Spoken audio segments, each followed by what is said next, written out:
Hey, so for this video, I want to focus on something super basic, one of the most important aspects of debates, which is argumentation. So I'm going to walk you through what is in an argument, how you make an argument well, and all the other important stuff about argumentation.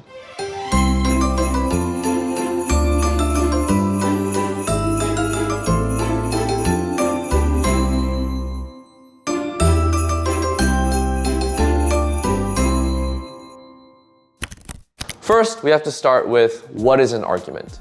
Well, an argument in the most basic sense is why you should propose or oppose against a motion. It's a reason to propose or oppose against a motion. So basically, there are four main sections to an argument. And to make this easy, I made a very simple acronym called T.A.I.L. So T.A.I.L. Title, analysis, impact, and linking. So we start with the title. The title of the argument is very simple. It's basically, in 5 words or less, what is your argument about? If you have multiple arguments as the first speaker, as the prime minister, then you want to say what the titles of your arguments are in a signpost before you go into your arguments, so that the judge, your team, and the other team knows what arguments you're going to talk about. You want to have a title for your argument because you want your argument to be memorable for the judge, for your team, and for the other team. So a simple 5-word or less title for an argument would be fine. So for example, if you're doing the debate motion, "This house would ban smoking," the title of your argument could be "Smoking is unhealthy." Right? It's a very simple title that everyone on both sides is going to remember. Next is the analysis. It's basically the longer explanation of the title. It's the main premise of the argument. What is the argument about? Is it a principle argument? Is it a practical argument? Basically, the analysis is the first sort of explanation of the title and what the title means. So yes, the analysis is the longer explanation of the title. I stands for impact, and impact is basically the effects of the argument. So, for example, if smoking is unhealthy, what are the downward effects of smoking being unhealthy, right? Whatever argument you have, that argument and the motion itself is going to lead to these impacts, these real world impacts. And then these impacts can either take place in the status quo or in the counterfactual. So you could talk about good impacts due to the argument or bad impacts due to the argument. Both of those would fall within impacts.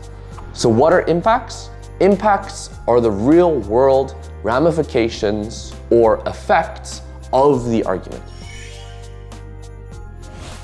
L stands for linking, and linking is basically, why is this argument true?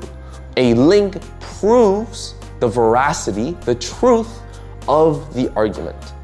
So you would have to give evidence, you'd have to give examples, you'd have to maybe give some illustrations to tell us why this thing that you said is true. So yeah, those are the 4 things that could be in an argument: the title, the analysis, the impact, and the linking. Of course, you can have multiple impacts and multiple links in the same argument. And you would organize it by saying there are 3 impacts in this argument, or there are 2 impacts due to this argument. Or you could also say there are 3 reasons why this argument is true, right? Before saying those 3 reasons. So yeah, trying to have multiple links and multiple impacts in your arguments will make your arguments stronger and more robust. When it comes to arguments, there are 2 main groups of types of arguments: principle arguments and practical arguments. Principle arguments start from an ethical framework, from a broader sense of morality, and practical arguments start from real-world impacts that happen in the world. So an example of a principle argument is the principle of freedom, or freedom of choice, or autonomy. That argument will have the highest layer, which is the moral, sort of ethical reason why we should have freedom. But then it leads to downward practical impacts, right? Maybe the practical impact of freedom is that people are happier. Or maybe the practical impact of freedom is that people make better choices. So the principled argument starts with the main principle, the main moral idea, but it usually has practical impacts after. Practical arguments start with the practical impact. So whatever that practical impact may be.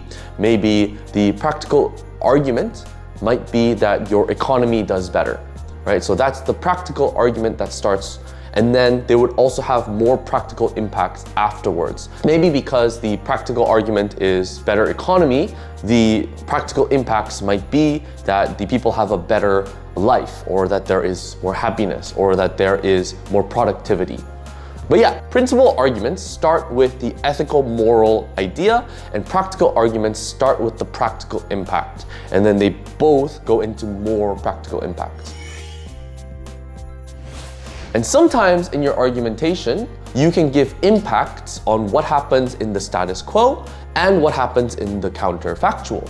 So depending on whether you like the status quo or not, if you like the status quo, then you would talk about positive impacts in the status quo.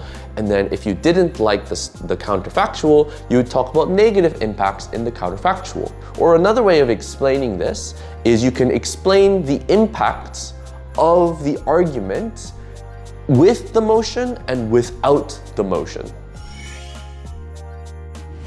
For example, for the motion, this house would ban zoos, you could talk about the impacts of zoos on the health of animals. If zoos exist, their health would deteriorate.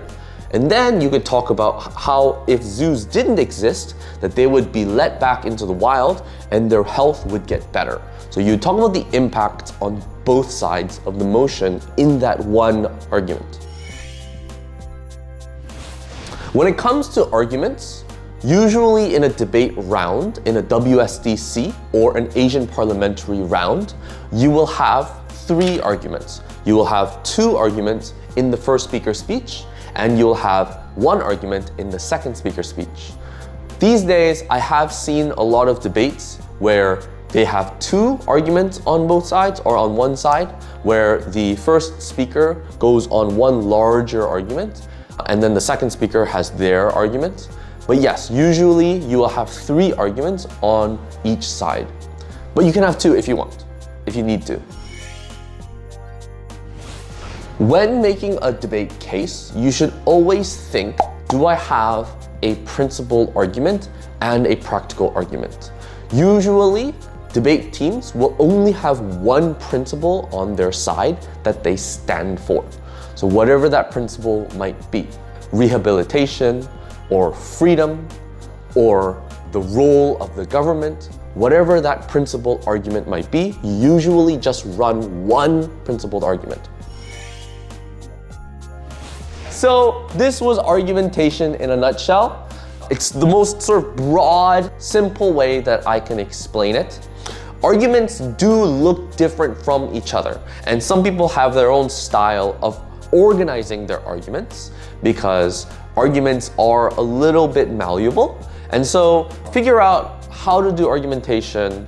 I would recommend having those 4 parts, T, A, I, L, and then evolving your argumentation from there, okay? But thanks for joining me today, and I will see you guys next time.